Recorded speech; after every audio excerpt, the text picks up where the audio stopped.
Next interview, of course, we shall be having the ARC defending champion in the country, that is Karan Patel, together with Tosif Khan, and also one of Kenya's representatives at the WRC Safari Rally, my very good friend Absalom Aswan, together with Evans Kavisi.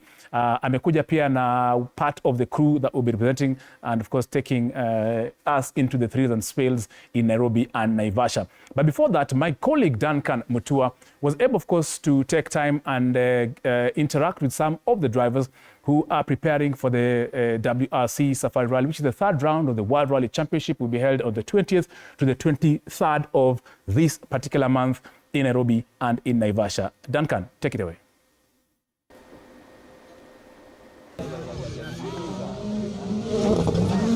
Naivasha, Nakuru County from 20th to 23rd March 2025. The horsepower will meet the manpower.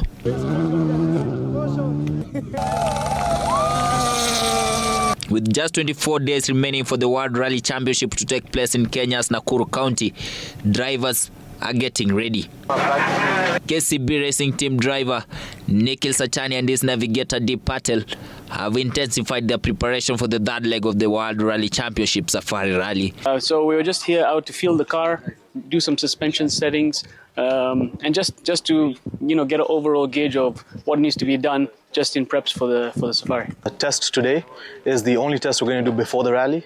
So now from tomorrow the car will be stripped down. Now it's more of us getting prepared mentally and physically for the WRC. Over the weekend, the duo put their car to the test in the river as they fine-tuned their machine ahead of the global competition, which is expected to draw top rally crew from around the world. There's a lot of stages that have changed this year, but I always enjoy the Soisambu stage and Sleeping Warrior. Those two are nice stages. Nikhil Sachania, the only paraplegic driver in the World Rally Championship calendar, recently acquired a Ford Fiesta Rally 3 and will be racing it at the event, having previously driven a Mitsubishi Evo X. With the Evo, it was more of, I need a very long straight to get to our top speed, and that takes quite a time. Whereas this, you're always on the power, and the car it just wants to go. So it's a very, very different drive from the Evo. So yeah, we hope to be a bit more competitive this year. The power is absolutely intense more compared to the Evo. We have things like anti-lag in this particular car, where you're coming in and out of a corner, the turbo is already spooled up, and we have a sequential transmission in here. So Nikhil is able just to click forward or back, right, to change gears, which made a whole world of difference compared to the Evo, where it was just a standard automatic transmission in that. Several international drivers are expected to participate, including WRC reigning champion Diori Novo, Hoytenak, and Andrew Formax, among others. This championship will be the third stop of the WRC calendar, following the Monte Carlo Rally and Sweden events. Duncan Mutua, TV 47 Sports.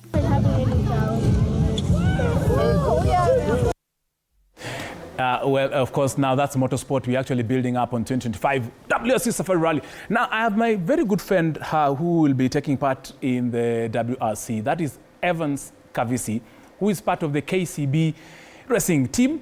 And we, of course, will be navigated by Absalom Aswani, who, of course, is in studio. And definitely, let me just tell you something about Kavisi. Kavisi should have been here. However, he's taken up a very interesting sport. That, of course, story we'll talk about later. But Kavisi anapenda kucheza golf. Yeah, and of course, that's the reason why we are having golf earlier on. So I can tell you that when Kavisi is not in the cockpit, he is on the fairways and putting. So I'll need to find out from Kavisi which handicap anatumia. And of course, I'll be requesting for a round of golf to see if I can beat him in a cockpit. However, just talking about cockpit, I have the people who actually pull strings, who actually pull gears, who pull pace notes, who change tires, who read pace notes. You can imagine reading a book or a novel in form of reading pace notes in a cockpit, in a car that is driving at about 300 kilometers per hour. I have them here. I have the Africa Rally champion, ARC champion navigator, my very good friend Tosif Khan. Karibu sana. It's good to see you. Thank you for coming and TV47 Sports Extravaganza. I also have a gentleman also who is also salivating and looking forward to toppling and getting Karan Patel and Tosif Khan from the helm. That is Absalom Aswani. They're here, of course, trying to see if they'll make themselves the top in Africa together with Karan Patel. That is, of course, Absalom. Karibu sana. Thank you very much. Representing Kavisi. Kavisi, unaona unarepresentiwa na ndugu yangu hapa hivi. Then, of course, we have the crew, one of the crew members from the KCB racing team. He is my very good friend. I have known him since 2008. I remember during the days when I used to do rally together with Mzee Wakazi. Aza Anwar, who introduced me to motorsport in depth. I used to meet a good friend, Mugo. Karibu sana. Thank you. It's good to see you. He's still in motorsport. He will be telling us how the car is prepared, which car they are preparing, what is the issue, have they tested it. That, of course, details will be coming up in a few. Sijui kama unataka tupige break ama tunyoroshe. Now, let me just get into it, Tosif. When I saw the list, of course, of the entry list of the WRC there together with Karan Patel, recently, of course, sponsorship by KCB, who have been with you since, I remember last season, and I was also interviewing you at KICC, preparing with you in Naivasha. How are we ready? How is the car? How is it breathing? And when is the last time you're testing it, or you're just waiting for shakedown? Well, first of all, thank you to KCB for sponsoring us once again and believing in us. We just tested last weekend. So we had done a full overhaul on the car. You know, after every season, the car is stripped down to a shell. And we just tested last weekend. Everything seems good. So no more tests. I think we are all set and looking forward to the event. Yeah. So, yeah, you're ready for that. Of course, somebody who doesn't really know you, who has not heard about you, of course, what kind of car you're using. These are very technical cars that you're using. Of course, to be a champion in the ARC, definitely you have one of those high-end sort of automobile vehicles you're using. Is it the same that you're using, or is it just No, we are using what we used last year, the Skoda Fabia R5. Hopefully, if God wills, maybe next year we get a new one. But for now, we'll take what we have. I was waiting for you to tell me that new one, because I was hearing from the corners that you are going to upgrade your car. Inshallah, that will be the plan. But for this season, we'll still use the same car. And we'll see how it takes us. Hopefully, defend our ARC championship again with the same machine. Okay. Absalom, karibu sana. It's good to see you after very many years. Like this, of course, I know you're very busy with preparing the WRC. Tell us some of the challenges so far. Ama una challenges, you are ready for 20th of March. First and foremost, thank you very much for having me on TV47. Karibu. And also thank you very much to KCB for filling us, or for allowing us to bake the roads in the city and Naivasha, bushes and all places. As far as our preparation is concerned, we are really looking forward to getting back to the stages again, especially after 1 year hiatus when we took a short break out of the events. And I think I got more into rally management, where I've been working with the preparation more than most of the time. But as we are right now, we are actually working on the machine. We are rebuilding, like Tosif. Most of these rally cars, by the way, we strip them. By the end of it all, they are just shells. So as it is right now, we have rebuilt. We have put in new parts.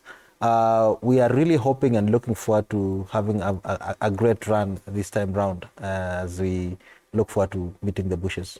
Is 23 million enough for you, the entire team, for Nikhil, Sachania, yourself, Tosif, for this particular competition, or that's a start from your sponsors? Oh, I don't know whether I'm allowed to say this, but I think it's never enough, especially when you look at any time you look at, it's just never enough. Looking at our competition, honestly, I don't know. In our category, probably we just have how many, because our car is a Group N, it's a standard Group N car. It's an Evolution 10. Some people joke and call it a family car.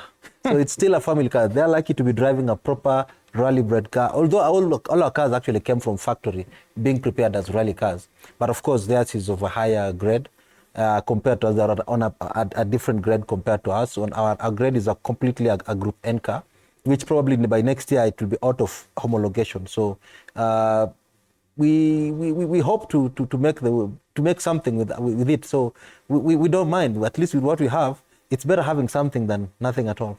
True. Yes. I also have one of the KCB racing team's engineers, mechanical engineers, that is Gilbert Mohoro.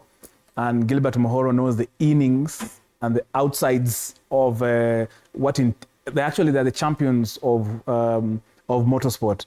Of course, Evans Kavisi and Absalom, they just basically show up to just steer and read pace notes and step on the gas. But now the mechanical engineers themselves, that is Gilbert Mohoro, and of course the entire team that work behind the scenes, are the ones who now actually make us, go out there and, shangilia for these particular drivers as they're doing their races. Mohoro, karibu sana. Thank you so much. Are they being kind enough to you when they go for their test drives? Are they making you work long hours? And how far are you in terms of preparing the car, especially Absalom's? Thank you for having me, Tony. Karibu sana, Gilbert.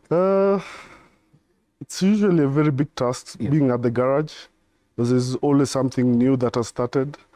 There's something usually very funny with rally cars. You'll drive it the previous day very well and pack it, but in the morning, for some strange reason, it will not start, or some funny noise has come from somewhere, so it's usually challenging, but quite a lot of fun. For us, we are ready. We've tested the car. Now just eager to get driving. Indeed. Tosif, I know Karen is very busy right now doing the theory work of the WRC Safari Rally. The technicals will be doing a bit later. Some of the challenges that you actually encountered in the past 1 year. I know after 2024 rally, you basically finished, your car was beat up all left, right, center, and then of course started building it up now for 2025. What are some of those challenges? How do you overcome them? Because someone who is there out watching this particular show who are very interested in joining the sport would like to hear how you manage this to become actually a top driver in Africa. Well, it all boils down to preparation. The event is one, half of which you could say at the garage, how your mechanics and your engineers prepare the car. Some of the challenges you face, obviously, is at the end of the season, the car has gone through a lot of beating. So stripping it down to a shell, it's stitch welded, and we respray our car again, and then all the parts are checked. The gearbox is open, the engine is overhauled, the diff, all these parts are overhauled. So now come the new year, everything put back together is all new, and ready for us to race. So a lot of expenses, financial strains, but again, we are blessed and lucky to have KCB on board for believing in us, and we hope to do them proud. And for guys who want to start the sport, you always start, small. Something you can afford, as Absalom mentioned here. A family car is the way to go. And he also said that next year the homologation is expiring, so maybe they could buy our car and we could get a new one. But those are the small things you look into, when you're about to start racing. Indeed. And Absalom, of course, I just want to bring, I know this might be get you into loggerheads, maybe with the leadership of motorsport in the country. Do we have a feeding system into our top drivers? Like in Kenya, do we, I've seen this from 2009 when, of course, I'm doing motorsport. We just had almost the same sort of clique or group of people or individuals who are actually supporting parents who support their children who are taking up the sport. Are people doing motorsport on their own? Like they're just up, or what are we missing as a country? Being a very popular sport, but it has so much potential. Thank you, Tony. Thank you for pointing that one out. Actually, this is some of the discussions that we're having with some of my friends, and some of them are bragging of being second-generation rally drivers. Yes. Some who are first-generation rally drivers, like myself. I am a first-generation rally driver. Yeah. I was hoping that maybe I could have people after me to come over and pick up after me, but well, we'll see when time comes. Yes. Currently, actually, if you can remember, in the last week, yes, there was a very big event that happened, an autocross event that happened in Whistling Falls. And there were quite a number of entries, 40 cars, over 40 cars. Actually, they had to cap it up at 40. Otherwise, the entries could have been, there was actually a lot of cars that were supposed to come there. But if you look at those people who are there, most of the drivers there, we had new entrants in that. Like, for instance, a former rally driver, Charles Hinga, a well-renowned driver, who was, for the first time, he was having his son, Michuki Hinga, driving his dad's car. And with this, we are seeing a new thing happening now. Not only him, Sushil Gohil, he has his son, who is Neil Gohil, right? Gohil, yes, who is also performing and doing very well. Besides that, we are having, I think this is Kadivane. Kadivane is Ben Mushemi, the late Ben Mushemi's son, yes, who is also picking up and bringing up this whole thing. So by and by, we are still seeing some of the new entrants into these sports, and they are doing very well. And I can really promise that in the near future, we are going to see something like, maybe I can predict in the next 2 years, we're going to have a new, fresh impetus into this whole thing. So probably we are in that grooming season, because a lot was happening in our leadership even as of right now. There's still a lot happening, and we believe maybe when this happens, it is actually to the betterment of the sport, so that we can actually get to learn and see where we are going wrong, and then we get to learn and see what we can improve. So I think that little gap, or the bigger gap that happened, allowed maybe like I can call it in Kiswahili, they say wakongwe, yeah, the big wigs of sporting in motorsport then to take a rest and take a bow, and maybe it allowed the younger ones to grow, to get into the sport. Because even right now we have other people like Eric Bengi, who actually has his boys who are actually getting into the sport. Okay, they're doing the autocross. So Tinashe is a second generation rally driver who's being navigated by the mother, and thankfully they're also being sponsored by KCB, which we are seeing this being corporates actually coming up. And I'd really urge more corporates to get into this sport so that they can drive more talent, because we have a lot. Actually, our name is getting out there. Hosting a WRC event is not a joke. So we really need to be out there and making, because we have boys who can really do this thing. Indeed, true. Yes. Gilbert, I know you've been in motorsport all these years. Why haven't you ever taken up maybe navigation or driving, or have you done it, or you only just do it during training? And what could have made you stick to the kind of profession? And this, of course, is on a light note. But however, I'm very just curious. You've been in motorsport all these years. I found you in it. Why haven't you not made it into driving? And I'm asking this because someone might be in motorsport and they're thinking just about being a driver, or being a navigator, or being a marshal. Yes, somebody will be very interested. Just as we said, motorsport is a wide, and anybody can make entrance into any position or situation. Thank you, Tony. It's always been a dream to either get behind the wheel or navigate. But since I joined motorsport under Azano, he's really groomed me into the management, how to take care of the car. So I've really stuck to it, and most of the opportunities I get, guys really need that help there. So I find peace and joy helping guys at least achieve their dreams, make the dreams possible. Yeah. Right. Tosif, yourself, I know you're a co-driver. I know rally drivers, when we hear a navigator is basically a co-driver. In case Karan Patel gets tired in the Skoda Fabia, definitely Tosif will just pick up the steering wheel and drive, and of course Karan will be reading the pace notes. Has that situation ever happened, Tosif, in the cockpit? And would you like it to happen? Well, it's never happened. Yeah, I would like it to happen. Yeah, that would be great. I'm not wishing him bad that that happens, but I'd love that to happen. And we'll see how I manage to drive. But they normally say co-drivers make better drivers than drivers themselves. Maybe it is true. But if you put it out there, Piers Dakin used to navigate Leros, and now he's one of the top classic drivers. Yes. So I guess we have an example there. Yeah. Indeed.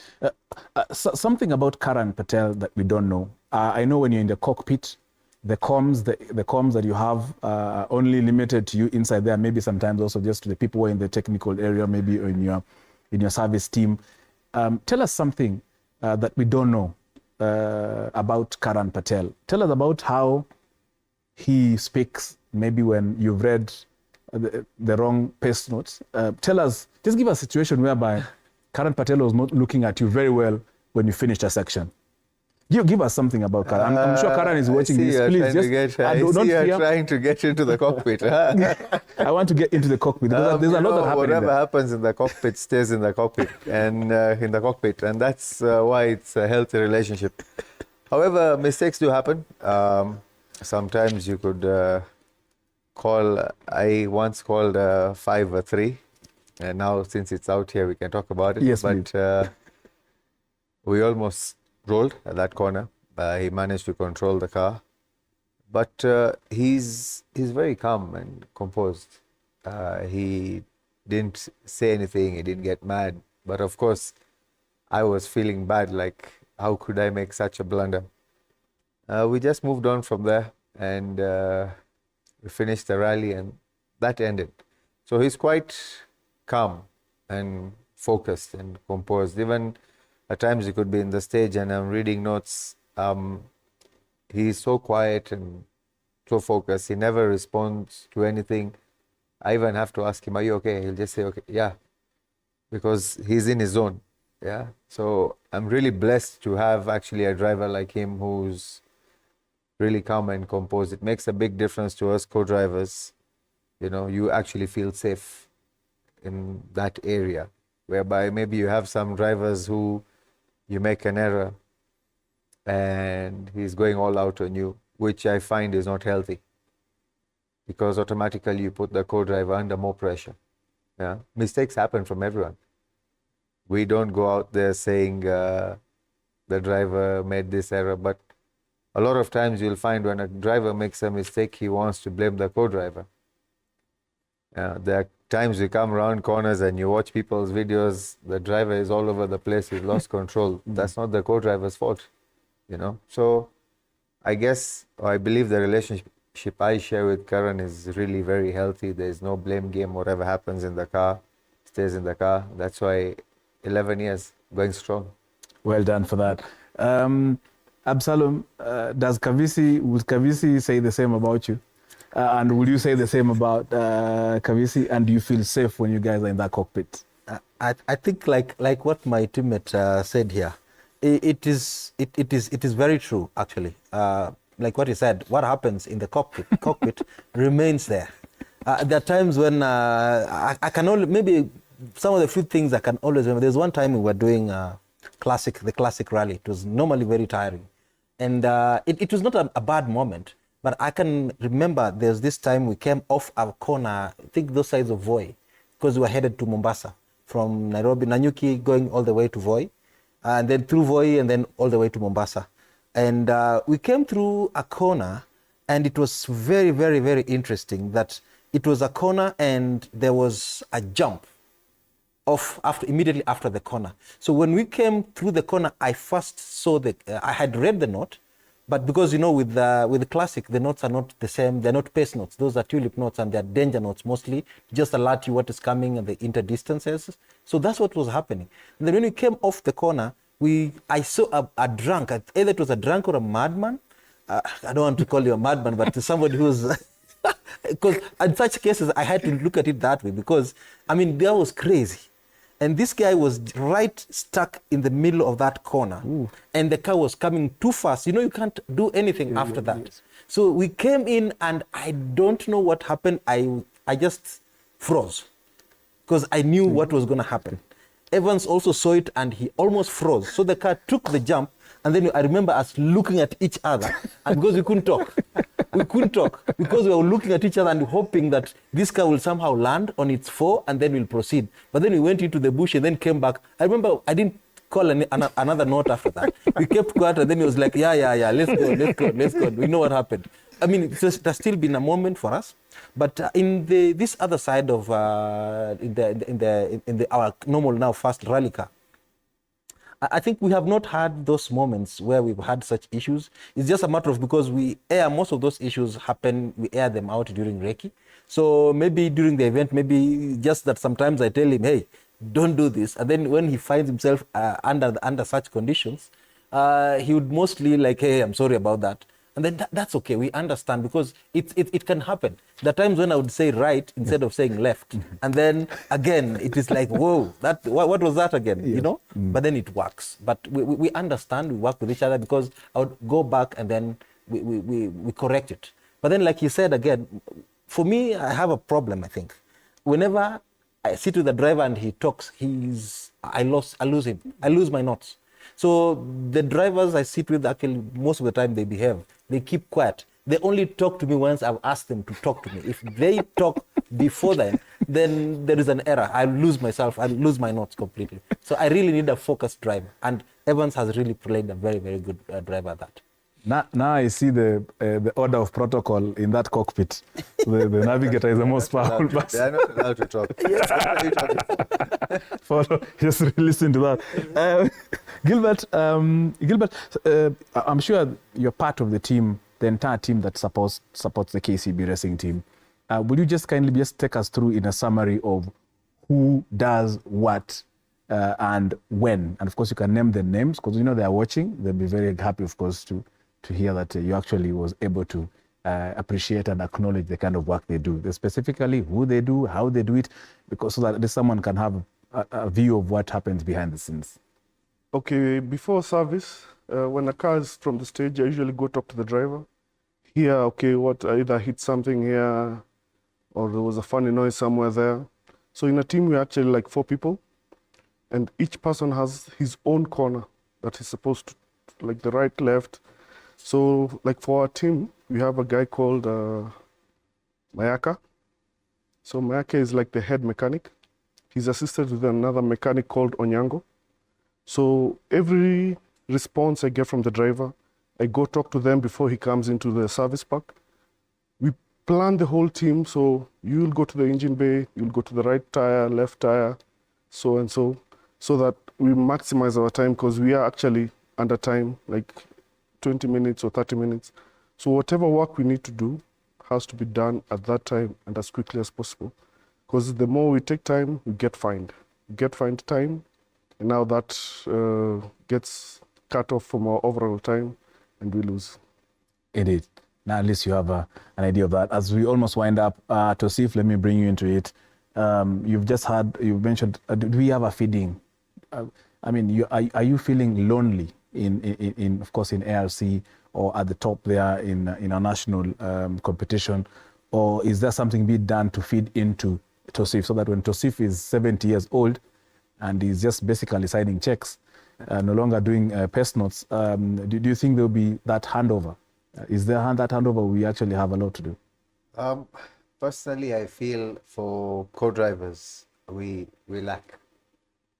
We lack, we are a handful, if you come to think of it, you know, and which is alarming.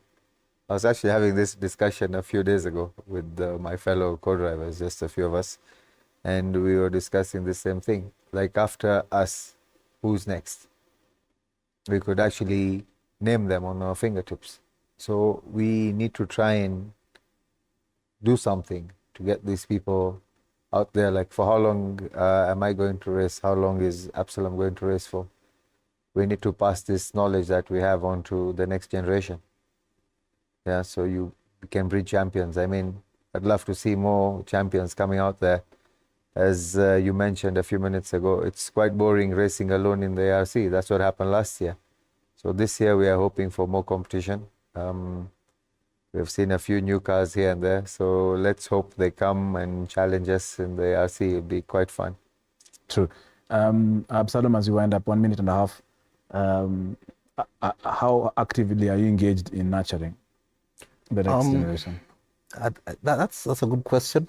Actually, I think most of the time, if I look back, I think I've nurtured drivers, both here in Kenya and Tanzania, because I've also raced there and I've also been a champion there.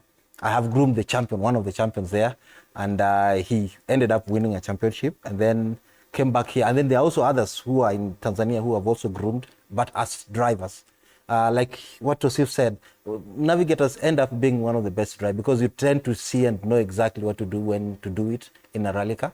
So that has actually been happening. Even in Kenya here, I have played part in working with my current driver, Evans, because I sat with him from the onset when he started driving as a rally car up to this particular point where he's now making a name for himself out there, which is one of the moments that I can say I'm really, really proud of. And besides that, there are other people we mentor.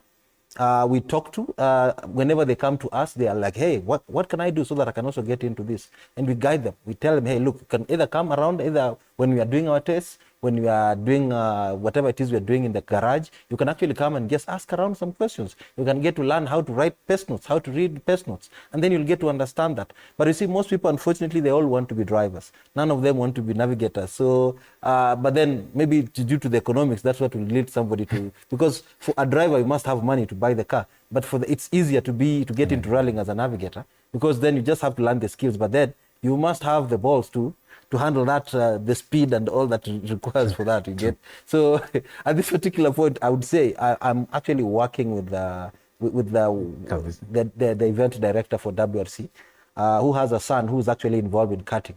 I can say I'm his main mechanic and team manager. He's called Miles Imbai. He's the current champion for karting in Kenya, and the boy is going places. He's participated in events in China, and not China, in Russia, where he came 6th, I think.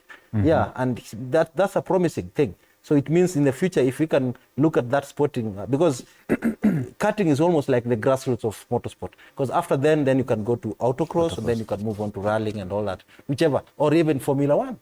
Yeah, so I'm seeing a situation where things are going. So I'm actually involved practically into this whole thing. Yeah. Well done. Absalom Aswani, and navigator, the KCB racing team. Driver is, of course, Evans Kavisi, the Africa Rally champion, reigning champion, ARC. That is Tosif Khan, the navigator, and the driver is Karan Patel. Thank you, Jen. And of course, we have the engineers themselves, led by my good friend Gilbert Muhoro, who leads, of course, the entire team that work behind there. Thank you, gentlemen, really indeed, for making time to come and share your preparations towards, of course, the 2025 WRC Safari Rally on the 20th to the 23rd of March in Nairobi and in Naivasha. As you've seen, the drivers are ready, and I've seen the list is the likes of Carl Tundo, who of course will be part of the Kenyan contingent to fly Kenya's flag high during that particular event. And of course, also one of our other drivers who are participating there, that is Tinashe Gatimu. I have prepared a story about her. I was able to interview her about her journey, that's Tinashe Gatimu, in motorsport. And that story will be, of course, aired tomorrow. It's a nice 7-8 minutes story about her journey and what, of course, she's focusing as a way of encouraging ladies to take up the sport. Remember, motorsport is wide.